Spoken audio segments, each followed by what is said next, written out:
Assalamualaikum warahmatullahi wabarakatuh. Apa kabar anak-anak? Semoga semua dalam keadaan sehat. Pada video kali ini, Ibu akan membahas bab 1 yaitu mengenai objek IPA dan pengamatannya. Tujuan pembelajaran pada pertemuan kali ini, yang pertama, siswa dapat menjelaskan proses penyelidikan IPA. Yang kedua, siswa dapat menyebutkan manfaat belajar IPA. Yang ketiga, siswa dapat menyebutkan objek yang dipelajari dalam IPA. Dan yang keempat, siswa dapat menjelaskan satuan baku dan satuan tidak baku.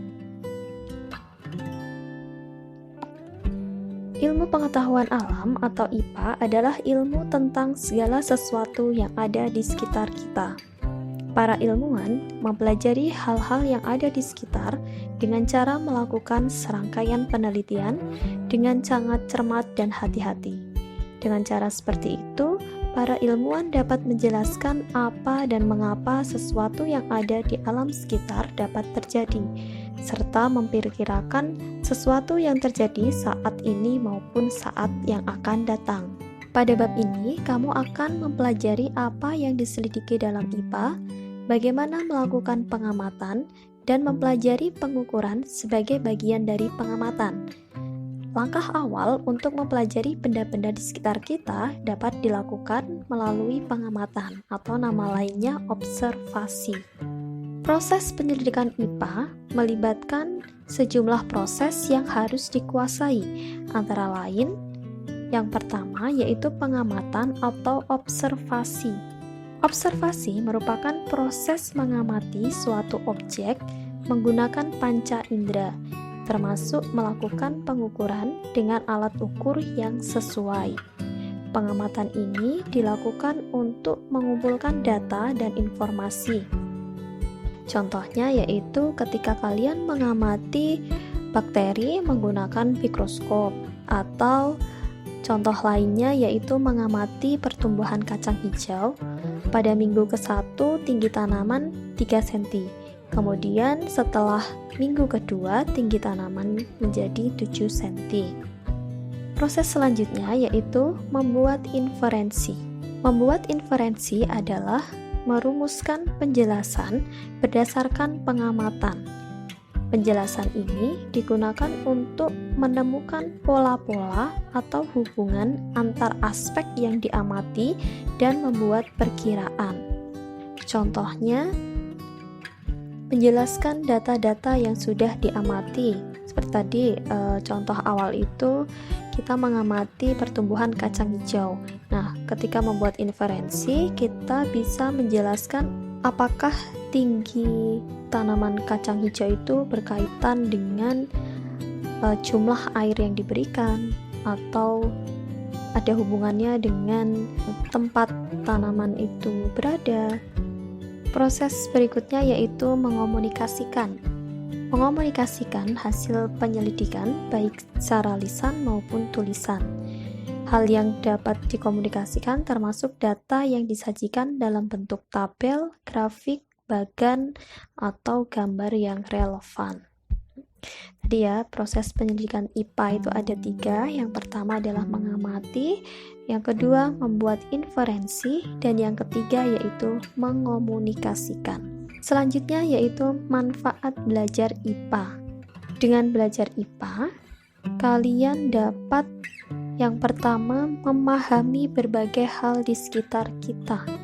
Misalnya, kita bisa menjelaskan mengapa matahari bersinar, dan mengapa bisa terjadi hujan, dan lain sebagainya.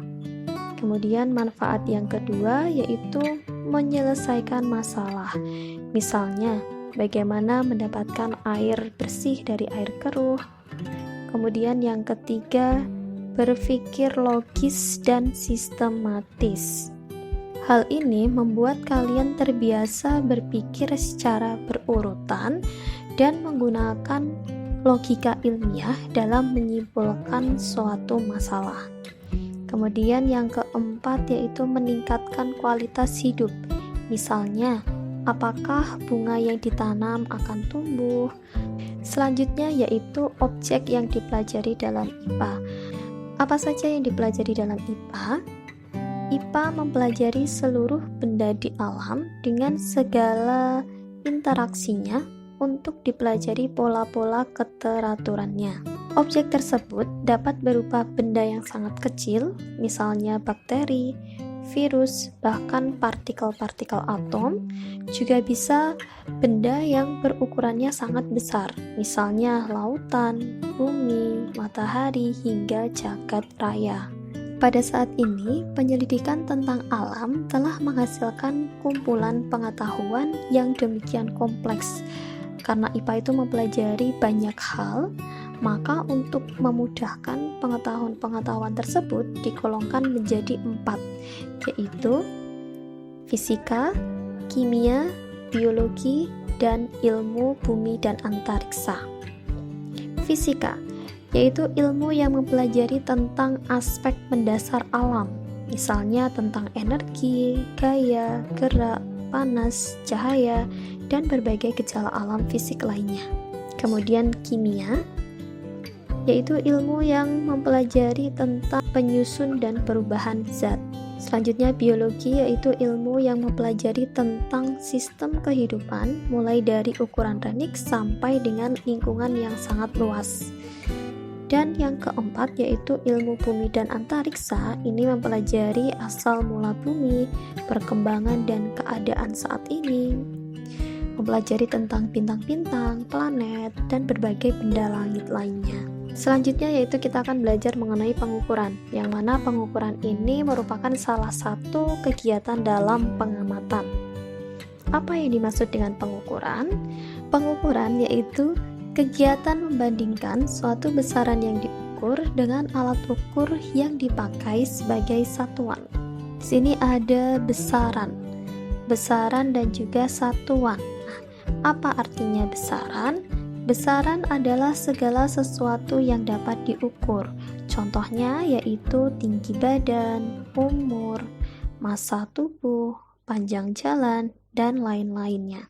Sedangkan satuan merupakan sesuatu yang digunakan sebagai pembanding dalam pengukuran. Contohnya desentimeter, meter, kilogram. Contoh hasil pengukuran.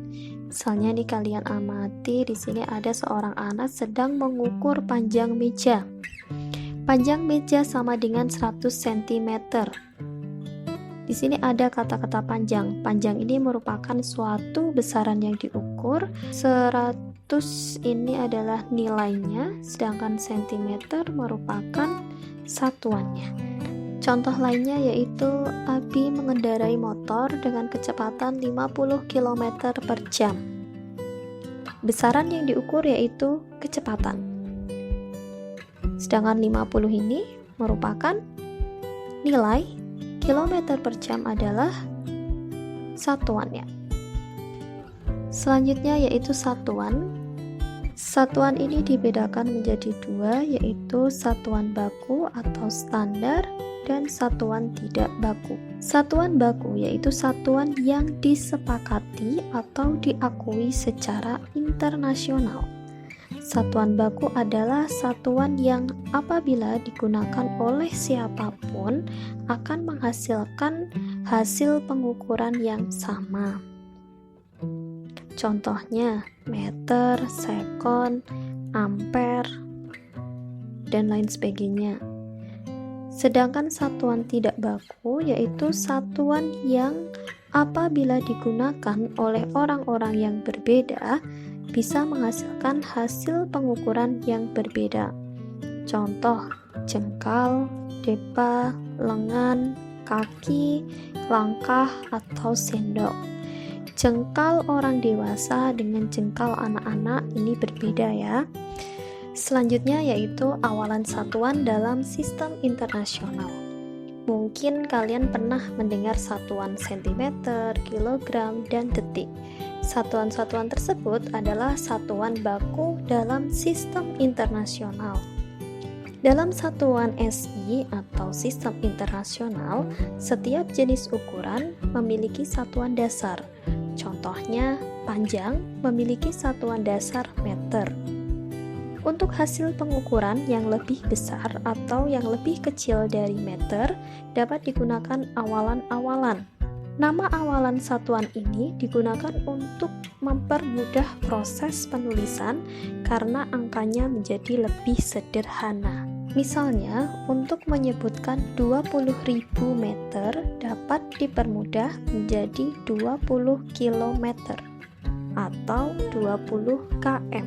Kilo ini merupakan awalan satuan atau biasanya disingkat dengan huruf K. Perhatikan tabel berikut ini. Ini adalah awalan satuan dalam SI dan kelipatannya. Antara lain yaitu ada tera, giga, mega, kilo, hekto, deka, desi, senti, mili, mikro, dan juga nano. Tera.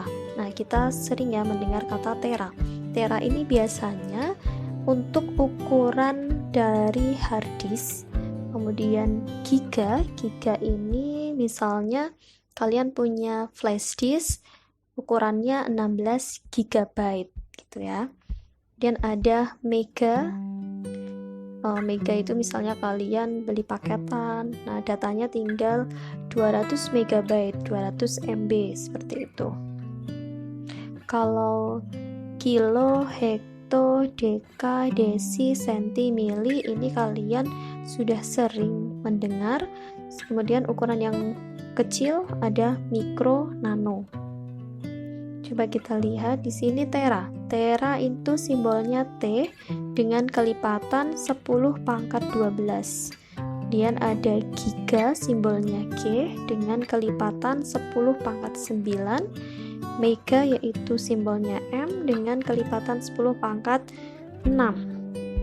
Ya, misalnya awalan kilo itu berarti 10 pangkat 3. Kita lihat kilo, K 10 pangkat 3 atau 1000. Berarti 1 kilometer itu sama dengan 1000 meter. Contoh lain yaitu awalan mega. Berarti 10 pangkat 6 itu artinya 1 juta. Contohnya ini ya anak-anak, 5 megawatt itu sama saja 5 juta watt. Seperti itu. Nah, untuk ukuran ini semakin ke bawah itu ukurannya akan semakin kecil. Demikianlah materi yang kalian pelajari pada video kali ini. Semoga apa yang Ibu sampaikan bermanfaat untuk kalian. Tetap semangat. Wassalamualaikum warahmatullahi wabarakatuh.